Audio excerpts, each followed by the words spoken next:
Hey guys, welcome back to part 2 of our intro to watercolor video, where we're going to be finishing up a few more techniques that we started from our first video.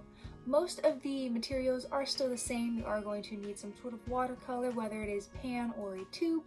They work exactly the same. I just find that tube watercolors I can get a little bit more of an opaque, darker color with, but they still work exactly the same. You're going to need some sort of thick paper. If you have watercolor paper, especially one that's a heavyweight with cold press, that would be ideal, but really just any of the thickest paper that you have, that would work. Now you're obviously going to need some brushes. Use whatever the ones that you have available to you. I'm going to be using a flat wash brush. This is really good for just expansive areas and just doing washes. A round brush is really good for pretty much, I use it most of the time for my general areas, and it's the one I'm reaching for the most. And then a filber's head, I really like this one because it's more compact and I can use it more for details and dry brush techniques. And then of course your 2 cups of water, one for cleaning our brush off, kind of like more of our dirty water, and one that will keep clean for when we're not trying to dirty up any of our colors. And then also some paper towels. Paper towels are really important for keeping our brush really dry and controlling how much moisture we have on our brush, so that we feel like we have a little bit more control over the watercolors. Some of the extra materials that you're going to need for our techniques, most of them should be in your kitchen. You are going to need rubbing alcohol. If you have a spray bottle, that would be ideal. I don't have a spray bottle. Usually that's how you do this technique. So what I did is I'm putting it into a little bit of a cup, and I'm going to be using the same brush that I used in the last video for the masking fluid. I'm still going to be using this brush. I'm going to be dipping into it. So that's one way that you can modify using rubbing alcohol for one of these techniques. The other material you're going to need is just some plastic wrap, saran wrap. It's going to create a really cool rocky rough texture with some of our watercolors that you'll see. So if you have some of this, you just need just a little bit of a strip, and that's it. And then in addition to all of that, some pens. We're going to be adding some pen details onto some calligraphy, and also our final drawing that you're going to see in tomorrow's video. So once you have all those materials, let's get started.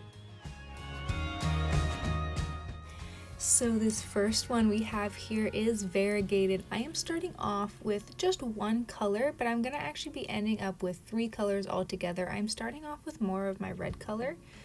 This orangey red, and I'm going to be adding in more of my orange and more of my yellow while it is still wet. And this is going to create a natural mixing to occur, especially when I create a very light first layer, and then I can build it up even darker with more of my orange and more of my yellow for more of that contrast.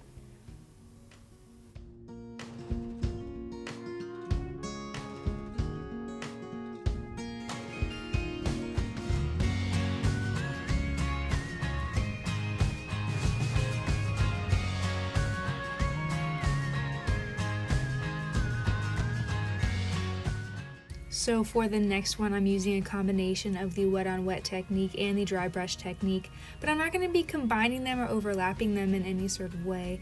I'm going to be using the wet on wet technique and then dry brushing a design around it. And by doing that, you can really see more of the contrast we're going to get between the two.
And so for number 12, we're doing something kind of similar, but we are going to be overlapping our dry brush on top of our wet on wet technique we've already placed down.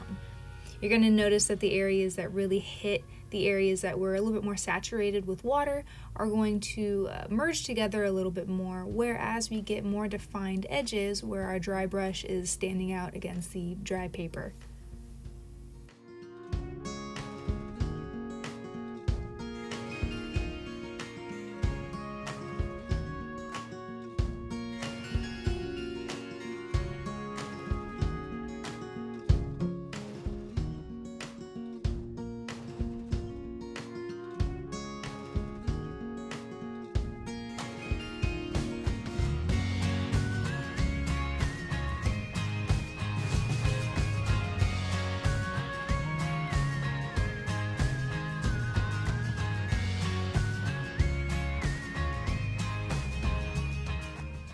So for creating a splatter effect, there's a few different ways that you can do it. The first way I'm going to do right here, we also do this with acrylic paints where we load up our bristles and we drag our finger across them and we get a really wide scattering of paint. But there's also another way that we can do it that's a little bit easier with watercolor, since it is a more of a flowing liquid rather than our acrylics. So for the second technique, I'm going to load up my brush with a lot more water and pigment and place a pretty good pile of that right onto my square, and then just by blowing that big pile of watercolors that I have and just by using some air, I can create a really good splatter just like that. So for number 14, we're going to be using our watercolor to create calligraphy, using it to write our names in cursive, whatever you want, but I'm going to be writing my name. I'm using more of that dry brush technique and dipping it a lot more into my my pigment, more than I would the water. More water we use, the more it's going to run, and it's going to be harder to write a little bit neater. Now, I am not someone that does fonts or writing really well, as you can see, but you can still use it to write and do more detailed work when we use less water. If I had done the wet on wet technique with that, I don't think you'd be able to read much of what the name is, so that's why I've used more of the dry brush for this.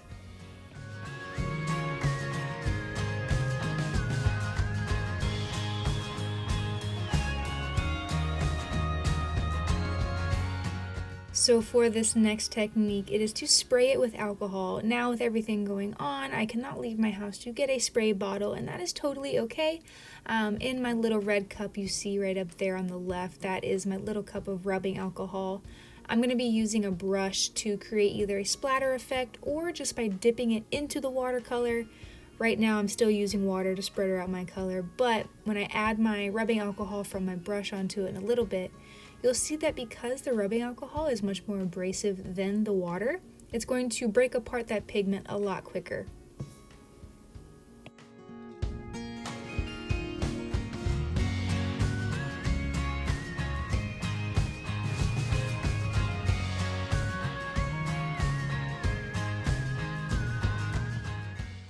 Now obviously depending on how much rubbing alcohol is on your brush, how much you are placing down is how much it's all going to separate. See, even just splattering just a little bit on there creates a little bit of that effect of it pulling apart that pigment of the watercolor.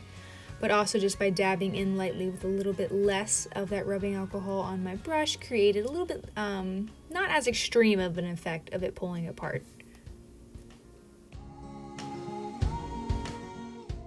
So number 16 is the technique we're going to be using our plastic wrap for. Now I'm just going to be adding a thin layer of whatever color I want. As you can see with this palette, I'm using more of my warm colors as opposed to the first video I was using the cool colors. Don't know if you guys picked up on that. So I'm putting down my orange and I'm making sure I have a good amount of liquid and pigment on there. The more color that you have, the more it's going to really pop out. And also the more of the liquid that we have, the more that it has to create texture with our plastic wrap once we put it down.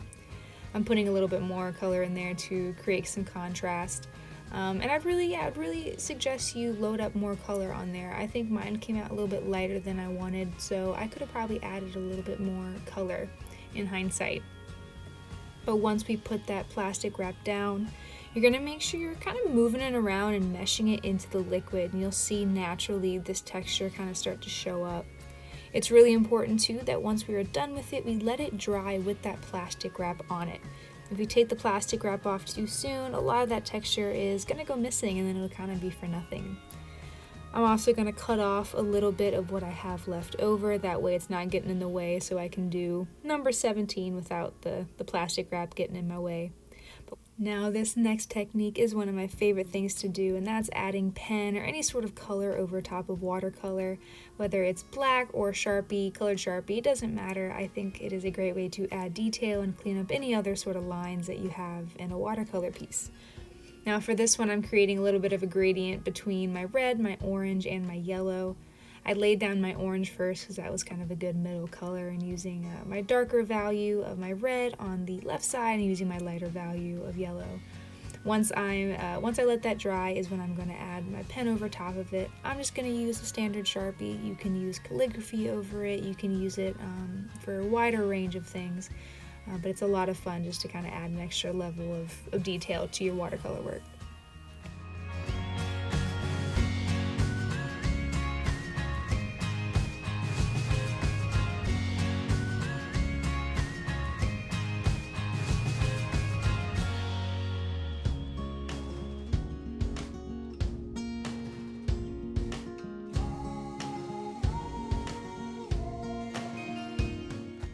So here is our final page and our final techniques all finished. Number 18 I am going to do in a separate video for tomorrow, and that's going to be step by step going over some of the different techniques we used in yesterday's and today's video, including some line and pen techniques we used in previous videos to make our own small little study of whatever is in our room.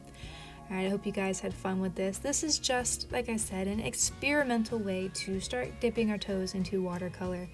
When we start looking at other ways we can start drawing scenes and objects, we get to use our different techniques and just further experiment and have fun a lot more with this.